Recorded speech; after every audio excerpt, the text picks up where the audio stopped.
Good morning students, welcome again to my YouTube channel Rocking Maths. जैसा कि हम class 9th के लिए चैप्टर 4th कंप्लीट कर चुके थे। जब अपन ने चैप्टर 4th कंप्लीट किया तो उसके अंदर 4 प्रॉब्लम्स, मेजर प्रॉब्लम्स बच्चों को आ रही थी। पहला था एक्सरसाइज 4.3 का question number 4th, 6th, 7th and 8th। ये 4 क्वेश्चंस आपके लिए प्रॉब्लम आ रही थी जिसके अंदर आपको क्लियर करना था। तो बात करते हैं जब कभी क्वेश्चन 4th की एनसीईआरटी के अंदर, तो एनसीईआरटी का जो क्वेश्चन नंबर 4.3 एक्सरसाइज 4.3 का क्वेश्चन 4th है वो कुछ इस तरह से है। A taxi fair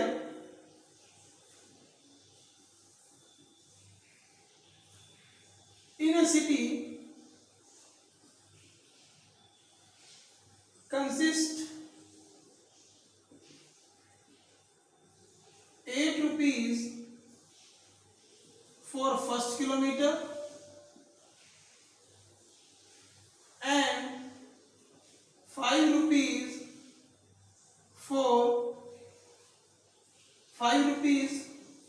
per kilometer for rest of the kilometers.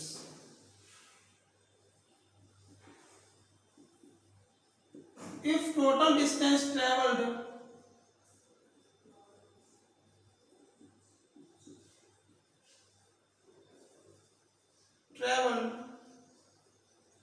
x kilometer and total fare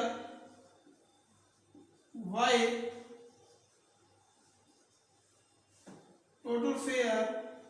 rupees, represent situation algebraically and graphically। Algebraically और ग्राफिकली इस सिचुएशन को रिप्रेजेंट करना है। देखिए क्वेश्चन क्या कह रहा है। एक टैक्सी फेयर है, उसमें एक 1 किलोमीटर का आपका चार्ज 8 रुपीज है, रेस्ट ऑफ द किलोमीटर के लिए 5 रुपीज है। एग्जाम्पल लेते हैं, यहां से यहां किसी पर्सन को जाना है,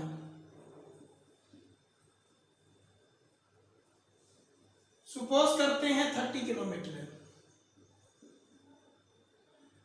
फर्स्ट किलोमीटर के लगे कितने rupees 8, rest of the kilometre कितने बचे 29, तो रुपीज कितने लगेंगे 5। टोटल फेयर कितना लगा 8 मल्टी 1 29 मल्टी 5 यानी 1 किलोमीटर 5 रुपीज थे। 29 किलोमीटर के लिए 29 से क्या कर दिया मल्टीप्लाई।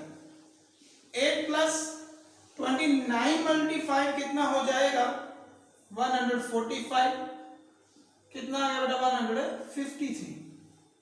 ये एक एग्जांपल है, इसी पर बेस्ड है।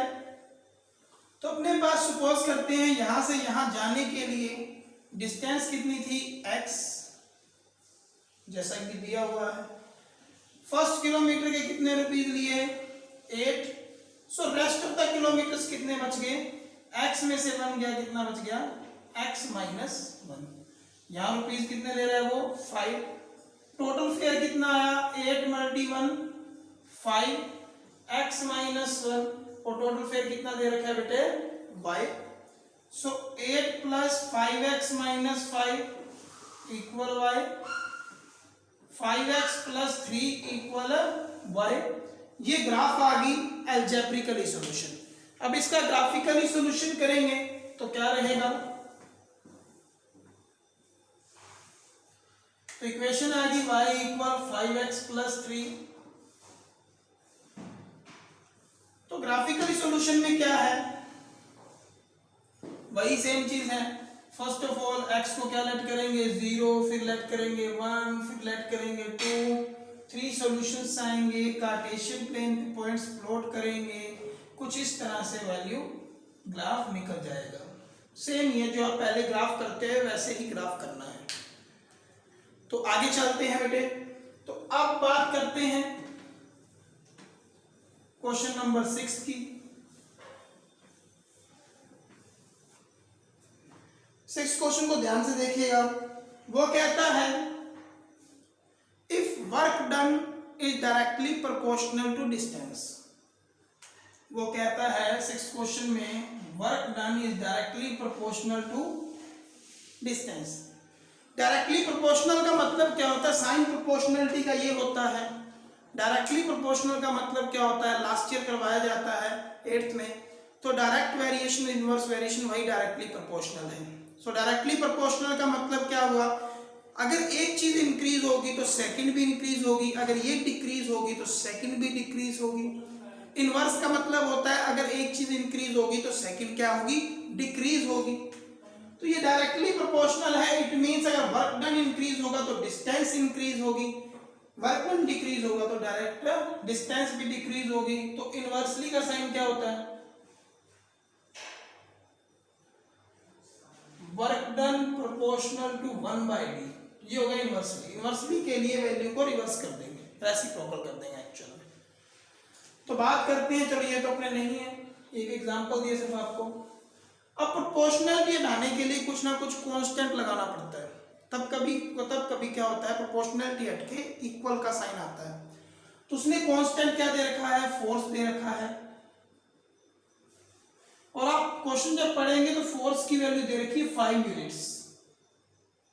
क्वेश्चन पढ़िएगा, उसमें फोर्स की वैल्यू कितनी है बेटे? 5 यूनिट्स। तो हम क्या करेंगे? लेट वर्क डन को क्या लेट कर लेंगे? x, डिस्टेंस को क्या लेट करेंगे? y। सो वैल्यू कितनी आई? x equal 5y। सोल्यूशन निकालते हैं, वही इक्वेशन बन चुकी है। Let y equal 0, x equal 5 multi 0, x equal 0, y equal 1, x equal 5 multi 1, x equal 5, y equal 2, x equal 5 multi 2, x equal कितना आ गया बेटे? 10। तो मेरे पास आ चुका है। अब हम इसका बनाएंगे ग्राफ।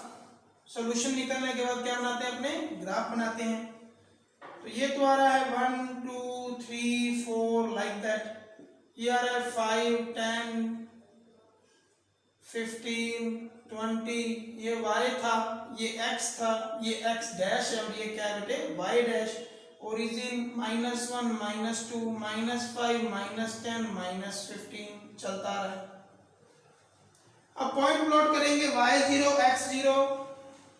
ये लीजिए पॉइंट आ चुका है। ओ एक्चुअली y1 2 की 3 फॉर्म है, तो यहाँ थोड़ा सा चेंज करेंगे, थोड़ा सा इजी हो जाएगा, नहीं तो उसमें ढूंढना पड़ेगा।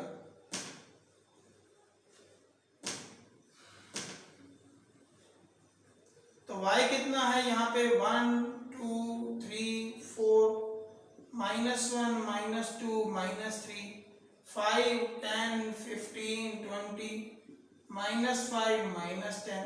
सो y0 x0 फर्स्ट पॉइंट ये आ गया, y1 x5 तो ये पॉइंट आ गया, y1 x10 ये पॉइंट आ गया। एक डायरेक्ट स्ट्रेट लाइन पास हो जाएगी। तो ये बन गया अपना ग्राफ। इस क्वेश्चन के अंदर अगर मानते हैं एक चीज आपको एक्स्ट्रा सिखाना चाहते हैं, भी मानते हैं वो कहते हैं if the distance is 3 units, distance 3 दे दिया, फाइंड द वर्क डन। तो एक बात है, वर्क डन किसके इक्वल है? 5d के। अगर डिस्टेंस मैंने 3 दे दी तो वर्क डन की वैल्यू कितनी आ गई? 5 मल्टी 3 15। लेकिन वो कहता है अलजेब्रिकली नहीं, ग्राफिकली फाइंड कीजिए। If the work done, if the distance is 3 units then find the work done. तो एक बात सिंपल है, अब इसमें से फाइंड करना है डिस्टेंस 3 यूनिट। डिस्टेंस को अपनों ने क्या लेट किया था? y। डिस्टेंस कितना है? 3। वर्क डन फाइंड करना है तो इस इक्वेशन को डायरेक्ट लाएंगे इधर और यहां से नीचे क्लिक करेंगे तो ये अपने पास आ जाएगा 15। तो ग्राफ से आप इस तरह से फाइंड कर सकते हैं। आप क्या करेंगे? उस वैल्यू को लाके डायरेक्ट परपेंडिकुलर लाएंगे उस लाइन की तरफ, जहां लाइन को इंटरसेक्ट करेगा वहीं से आपने अपॉन में नीचे ले आएंगे लाइन को। यही सिमिलरली अगर x की वैल्यू दी होती तो परपेंडिकुलर ले जाते, इस साइड ले जाते, y की वैल्यू आ जाती। ये होता है finding solution from the graph. Finding solution from the graph. अब बात करते हैं नेक्स्ट क्वेश्चन की।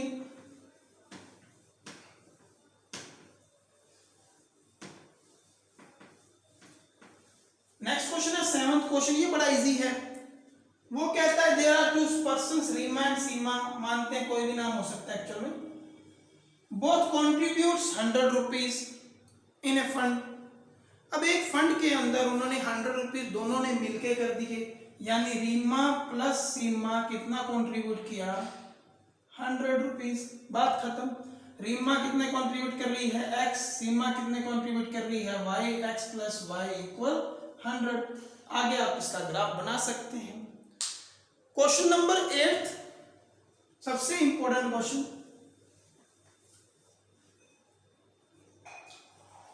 उसके अंदर आपको एक लिंक दिया हुआ है, Fahrenheit equal 9/5c plus 32। Actually ये साइंस का एक लिंक है जिसके अंदर टेम्परेचर इन फार्म नीट को टेम्परेचर इन सेल्सियस चेंज कर सकते हैं, या टेम्परेचर इन सेल्सियस को temperature in Fahrenheit change कर सकते हैं। तो ये एक इसका फॉर्मूला है या लिंक कह सकते हैं, आपस में कनेक्शन है इनका। तो हम क्या करेंगे, सबसे पहले ग्राफ बनाएंगे। उसने दे दिया फार्म नीट को ले लो y, सेल्सियस को ले लो x। So y is equal to 9/5x plus 32। तो वो कहता है फर्स्ट ऑफ ऑल ग्राफ बनाइए फर्स्ट पार्ट में। तो ग्राफ बनाना बड़ा आसान है, आप कर चुके हैं। पहले x के 1 ले लेते हैं, 2 ले लेते हैं, इस तरह आप ग्राफ बना सकते हैं जैसे आपके सॉल्यूशन जो आपको सेटलमेंट में आए। ग्राफ बनाने के बाद क्या कहता है, वो कहता है इफ, फर्स्ट सेकंड पार्ट इसका, if temperature is 30 degree Celsius, find temperature in Fahrenheit. ये टॉपिक है सबसे पहला उसका, सेकंड क्वेश्चन। 30 डिग्री सेल्सियस है टेम्परेचर, फारेनहाइट फाइंड करना है। देखो फारेनहाइट y था, टेम्परेचर 30 है तो x की वैल्यू कितनी आ गई, 30, 32, 6, 54, 32, 86। आंसर आ गया, कोई प्रॉब्लम नहीं है। सिमिलरली ये हो गया सेकंड पार्ट। थर्ड पार्ट देखते हैं। वो कहता है if temperature is 96 degree Fahrenheit, find temperature in Celsius. बड़ा आसान है, कोई दिक्कत नहीं है। अब फारेनहाइट की वैल्यू दी हुई है तो यहाँ 96 आ जाएगा, 9/5x प्लस 32। आप यहां से x की क्या निकाल लेंगे बेटे, वैल्यू। नेक्स्ट आ गया। फोर्थ की बात करते हैं। फोर्थ में 2 पार्ट दिए हैं। फर्स्ट दे दिया if temperature is 0 degree Celsius, find in Fahrenheit. कर लेंगे। टेम्परेचर को कितना डिग्री सेल्सियस रखेंगे, 0 प्लस 32। तो ये आया 0 प्लस 32, यानी कितना आ गया बेटा, 32। नेक्स्ट पार्ट है इसी के अंदर, if temperature is 0 degree Fahrenheit, find in Celsius. Temperature का 0 डिग्री फारेनहाइट है तो y की वैल्यू 0 है, 9/5x प्लस 32, ये उधर चला जाएगा। 9/5x is equal to -32, x की वैल्यू कितनी आ जाएगी, -32, 5/9। सॉल्व कर लो, ये हो जाएगा डायरेक्ट। इसका लास्ट पार्ट जो बच्चों को सबसे ज्यादा कंफ्यूजन करता है वो है क्या, फिफ्थ पार्ट। वो कहता है, ध्यान सुनेंगे इस पार्ट को, at what temperature both Fahrenheit and Celsius are equal. Fahrenheit और सेल्सियस किस टेम्परेचर पे इक्वल होंगे, तो इट मींस क्या हो गया, हमने ले लिया y इक्वल x। फारेनहाइट किसके इक्वल है, सेल्सियस के। तो ये आया x इक्वल 9/5x प्लस में 32। यहां हो जाएगा, एलसीएम ले लेंगे, 5, 9x प्लस 160, ये उधर चला जाएगा। 5x equal 9x plus 160, 5x minus 9x equal 160, minus 4x equal 160। x की वैल्यू आई 160 बाय -4, कैंसिल हुआ तो कितना आ गया बेटा, x की वैल्यू कितनी आ गई बेटा, -40। तो आपसे कभी पूछ भी लिया जाए भी किस टेम्परेचर पे बोथ इक्वल होंगे तो वो होगा -40। सो ओके स्टूडेंट्स, अगर फिर भी आपको कोई डाउट हो तो आप कर सकते हैं, कमेंट कर दीजिएगा वीडियो के नीचे भाई ये क्या नाम है हमारा डाउट है, तो उसके लिए भी आपको एक वीडियो प्रोवाइड कर दी जाएगी। Thank you very much students. और इस क्वेश्चंस को अगर ग्राफ में आपको कवर करना है तो ग्राफ में भी कर सकते हैं, जैसे मैंने आपको बताया ग्राफ में सॉल्यूशन कैसे फाइंड करते हैं वैसे कर लीजिएगा। So okay students, thank you very much. Video अच्छी लगे तो लाइक शेयर सब्सक्राइब जरूर करिएगा। Thank you very much students.